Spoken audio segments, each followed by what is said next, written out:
All right, Tini, I really appreciated that you took this time out to meet with me and really get an understanding of what lifestyle ownership is. And I take it that you never heard of it, the concept of it, or anything of that nature. Is that true? Never have. Well, let me give you, before we actually dive into it, let me give you kind of a little overview of why I think this is important. Most of us go to school to get a job or get an education to get a job. And usually the degree we pursue is the degree that's going to give us the most money. Exactly. It has nothing to do with, do I really like this job? Do I really, going to enjoy it? Point in case, a friend of my son's, who was a wrestler and went to NC State, is a chemical engineer. His junior year, he discovered he hated it. I mean, he's passing grades, getting good grades, but he hates what he's doing. But he's already in his junior year and spent all that money getting ready to graduate. So now he's graduated. And he's putting in applications for jobs and things of that nature. And I asked him the question I've always asked. If money wasn't the issue, would you be doing what you're doing? Now he just walked across the stage. He said, I wouldn't be doing this. So this process is about what if you had the opportunity to do what you enjoy. And most of the time when you're doing what you enjoy, money is important, but it's not all that important. Exactly. It's the fulfillment. I feel good. I want to wake up in the morning. I enjoy what I do, go to work. If it's a bad day, it's still a good day because I'm doing what I want. The problem is most people who took option A has built a lifestyle up here. And therefore, they can't afford to do what they're most passionate about because that normally sometimes, or mostly, offers less money than what you make. And you still got bills to pay. We want to start by helping individuals to really define what the lifestyle number is. Not just a regular budget, because a budget just helps you manage debt. Doesn't necessarily help you get rid of it, but it helps you manage debt. A lifestyle ownership budget helps you to home in on what is it costing me to live the lifestyle. And the lifestyle is based upon not your wants, not your desires, but what is it that I have that's right around. If I'm renting, if I got a mortgage, that's that budget. That's that number. So what I would like to do is we're going to go through all 5 steps. There's 5 steps. There's defining your lifestyle, which is what we're going to do, which we're going to probably spend quite a bit of time on. The second step is getting the understanding of what it means to create an income-producing asset and why that's important. The third step is learning how to take that asset and minimize your taxable income. It's amazing the government says you have the right to pay the minimum amount of taxes, but the system is set up for you to pay the maximum amount of taxes. And the fact that as a W-2 earner or an employee, there's only so much write-offs you can have. And then the fourth thing is getting out of debt.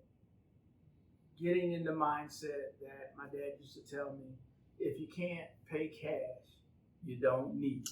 I've heard that And before. I was on the other side. I had my little, it was a choice credit card, just swiping my high away. And then the fifth part is investing. So we're going to go through all the steps, but I want to talk about each one. And then the first one is defining that lifestyle budget. So here it's almost set up just like a regular budget. So I want to just ask some things and you just give me a figure so we can have some numbers that we can work off, and then I will show you the difference. Because a lot of times you really don't know how much you're spending until you write it down. It's amazing what happens when you put pen to paper. I remember when my wife was getting frustrated because I wouldn't pay cash. I just slide the card, and I knew I had it, but I didn't, you never really know how much because it doesn't hurt. Right. So she said, well, this is an experiment we're going to do. She gave me one of them, I call it a Columbo notebook, little notepad I put in my pocket. And the rule was every time I spent, I wrote it in a tablet or in a little pad. So if I bought cookies or went to McDonald's, I wrote where I was and what I bought. And it turns out that I was spending over $100 at McDonald's. Wow. I'd have never thought about that. But when you think about pulling in, give me a number 4, and you roll out, and you do that multiple times a day or once a day, it was over $100 at McDonald's. And then it was, my habit was pump gas, go into the place to pay for the gas, and I come out with a soda and a honey bun. It was classic. It didn't resonate until I put it on paper, and then I felt kind of bad because I was spending easily $200 to $300 on junk food, unnecessary stuff that I could have gone to the grocery store, get a whole pack for what I was paying and save the money. So with that being said, let's go ahead and jump into it. Let's get some fun. Now I tell somebody, I'm one of these full-fledged Christ believing, so I have my tithes and offering. Not everybody, no judgment. I'm with you. 400. All right. House or rent? 1,500. Lights? 100. Water? 50. Estimate on food? 200. Kids. No kids. Man, 200 be just one of my boys. Homeowners insurance. You can just guess. I mean, not to be. I think it's like $80. Okay. Auto insurance.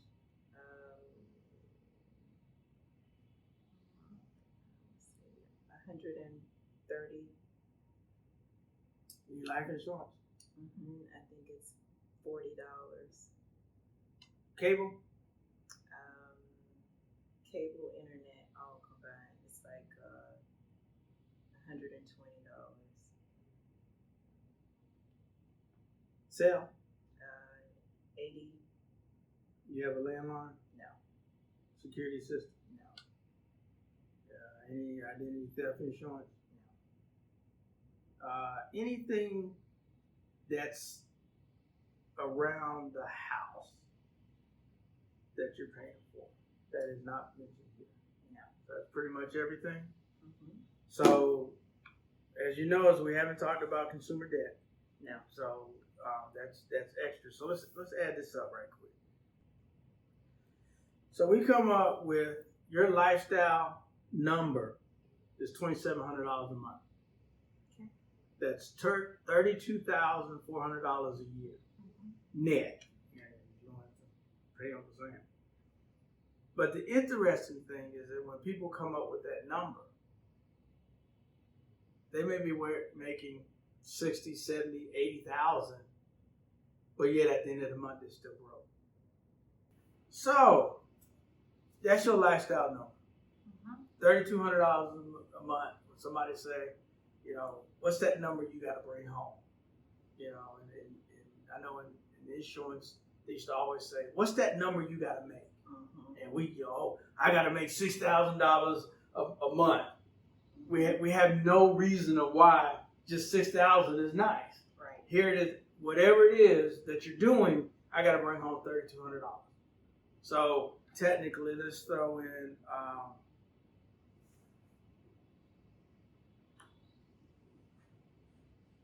another $800. So with taxes, that's about $4,000 that you would have to bring in to clear the $3,200. So now let's look at some other stuff.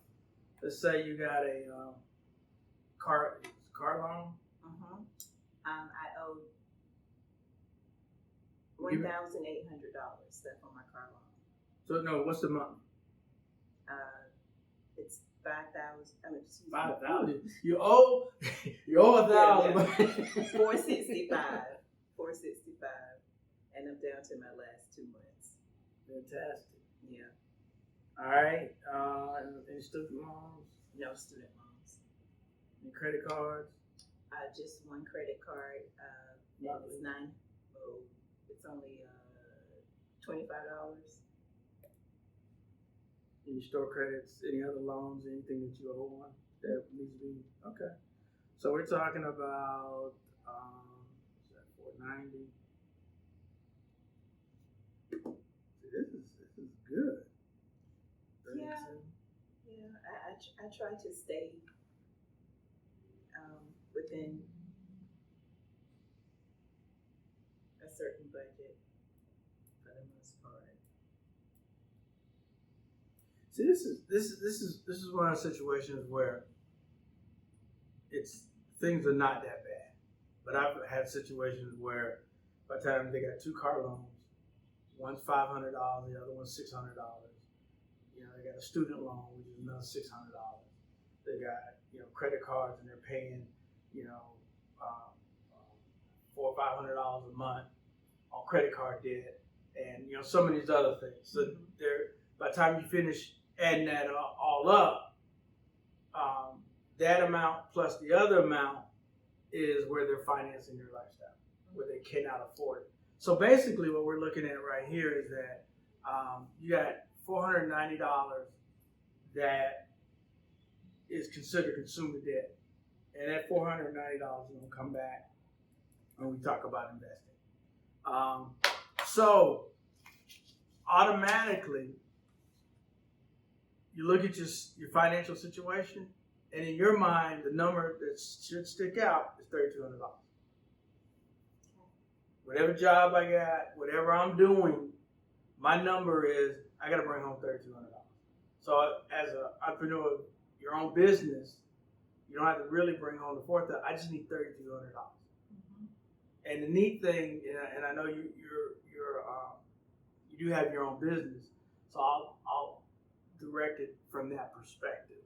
The neat thing is we can also talk about how the business actually becomes like your lifestyle, and therefore there's a lot of stuff you can do that Uncle Sam will pay you for. And we don't view it that way. But if you're going to own your lifestyle, you got to look at all sides of it. Any questions? This is good. This is real good. Okay. So the second part is creating an income producing asset. And the reason why that's really important in today's time is that the United States, in all its glory, is a capitalistic country. It operates on capitalism, which means that one of the things that I've always heard when I grew up, they said the golden rule, do unto others as you'd have them to do unto you. First of all, that's not biblical. Second of all, that's not the golden rule. The golden rule is he who has the goal rules. That's capitalism. So you got to understand what that means. And what that means is that you've got to own an asset that is creating an income. And more importantly, you got to be able to own an asset that's creating an income whether you work it or not. Because if you own the asset and you stop working it and it stops producing income, the only thing you own is a job. And we're not talking about that. We're talking about an asset, one, that allows you to tap into a whole different prism of taxes. Now you're playing the same game that Amazon plays that don't pay taxes, that Apple plays that don't pay taxes, that Coca-Cola plays that don't pay taxes. You don't have to make that kind of money, but you can still play the game. So the crucial thing is income producing asset. It's not a job. I'm not frowning on a job. I'm not saying not get a job, But I'm just saying it's not a job, because with a job, my deductions are my kids, 401k is just tax deferred. Trying to think, there's not a lot. Used to be the interest in the house, that's gone. So that's about it. But when you have an income producing asset, now there's a lot of stuff that goes right. For example, I remember I had a car I was financing. I used it 65% for business, 35% for personal. So 65% of the interest that I was paying on the car now became tax deductible. My cell phone, 65% of whatever I was paying now became tax deductible because I was using it for business. So now everything that I did was from a business perspective. I kept up with my mileage. I kept up with eating out. I kept up with anything that Uncle Sam said that I could legally use. I had documentation for it. Because the third part of the system is you got to reduce or minimize your taxable income. Uncle Sam is not going away, but think of it this way, Tadia. When you are a W-2 earner, Uncle Sam says, I don't trust you to pay your taxes. So I'm going to take the taxes out before you even get your money. Exactly. But if you own a business, Uncle Sam is going to say, I trust you. So you can get all your money up front, and then you have the right to tell me how much you're going to owe me. I prefer the second. Yes. And it works quite well.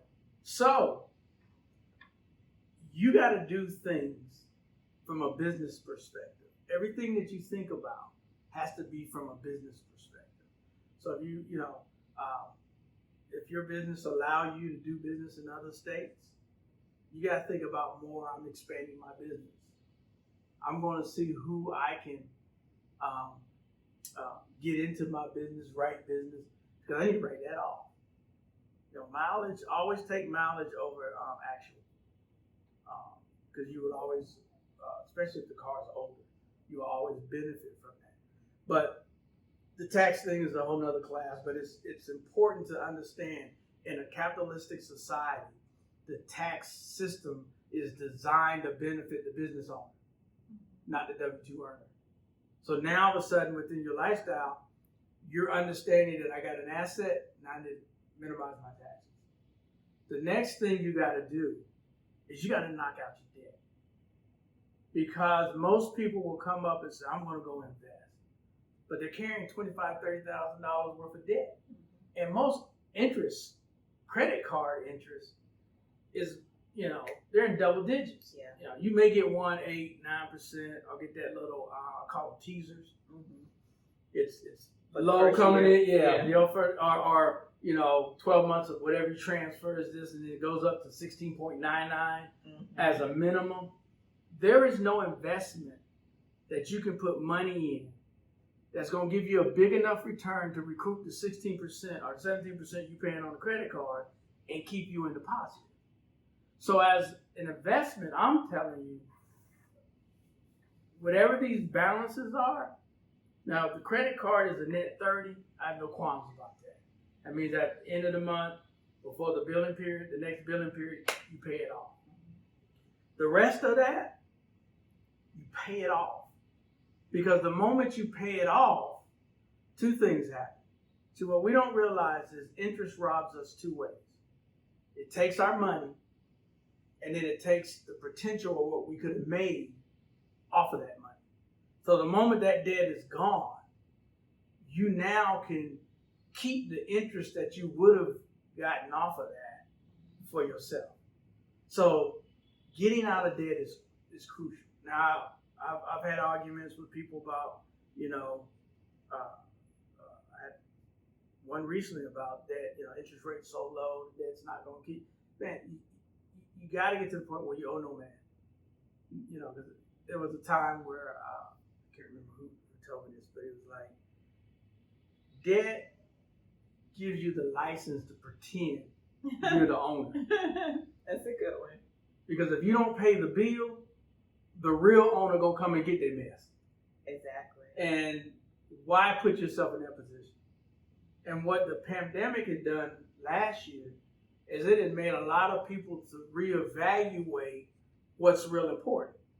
So And I remember when I got married, I told my wife, she didn't like this statement, but I told my wife, I said, look, within our life, if things go to hell in a handbasket, I said, there's only two bills that I'm really concerned with. My house and my car. I said, I'll sleep in a house with no lights, but I'll have a car that can get me wherever I need to go. I have a house because when you have a house, even in bad times, people look at you different. That's true. You got a house, it's easier to get a loan or get some money. If you're renting, you're like a what they call those people. They put a bond to keep you in jail because you could flee. You're At risk. Yeah, you're at risk. You might flee. You might leave. But if I got a house, odds are I'm gonna stay there. I said because all the rest of that stuff, there's a reason they call it unsecured debt. Now my credit will be blown up, but you can rebuild credit. But the thing that's gonna get paid is my house and my car. But if all I got is a house note, that makes everything easier. I can still eat, might be beans and rice, but I can still eat, got a place to stay, I don't have to worry about, as somebody said, I don't have to keep my garage door closed with my cars in it. I can park it outside the garage and don't have to worry about it being missing in the morning. So it becomes very crucial that we got to understand debt is fighting against you, it's not fighting with you. Now, and I say that, but if you own homes that you rent now, okay, that's a good deal. Because somebody else is paying that debt off for rent. I'm talking about debt that you got to pay. So the last step, so now we know what our numbers are. We understand that because I have my own business, that puts me in a whole different arena when it comes to my taxes. But I also understand that if I keep showing a loss, it's going to be difficult for me to go get a house. Because the bank don't want to see some profit, want to see some of that stuff. But if I'm already in a house, you work that system. And then we've just talked about I got to get out of debt. And I'm the one to tell you there was a time in my life I had over $150,000 of consumer debt. So had the house, had the cars, had the clothes, had the family, and I owed everybody. That's stress. Yeah. Worried about whether I'm gonna make ends meet, where it's coming from. When you get rid of that kind of debt, it is a whole different life. Because it's almost like I can go work at McDonald's and still survive. I ain't got to worry about it. Now, the last step is invest. What's crucial about the investing part is now you can go to a financial planner and say, hey, look, I got X amount of dollars that I can invest with you that I don't have to pull out. This is extra. But I need you to put me in a vehicle that I need about 65, let's see. Yeah. I need a nest egg of about $650,000 that would at least give me a minimum return of 6%. That's all I need you to do. I won't pump money in it, but I need, you give it next 15 years or whatever, I need $650,000 that's going to give me a minimum of 6% return. And why that's crucial is because 6% of $650,000 is $39,000 worth of interest. Which means now at that point, that $39,000 worth of interest is paying for your lifestyle. Whether you working or not, it's paying for your lifestyle. So you own it. So the whole idea is, if I look at my life, if I had started this process, let's just say in my 30s, by the time I got to 40, 45, I could have options. Do I really want to work? Or do I really want to work that hard? So I don't do the investing. I don't really do a lot of getting out of debt is a snowball. I think that's the simple and easiest way. I do help people, protect their lifestyle. My company does do life insurance. We'll review home and auto, make sure you got the best, a good price, and it fits what you're trying to do. We do that part of helping individuals own their lifestyle. We want to protect what you're building. In case something happens, whoever you working with, it doesn't have to go away. It doesn't have to change. Or you can bless somebody else going forward.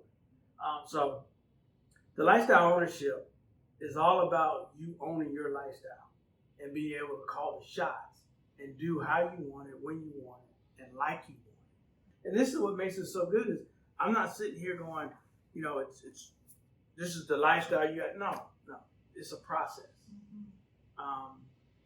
And firsthand, it works. I mean, I do it. And now I'm on the back end of owning my lifestyle.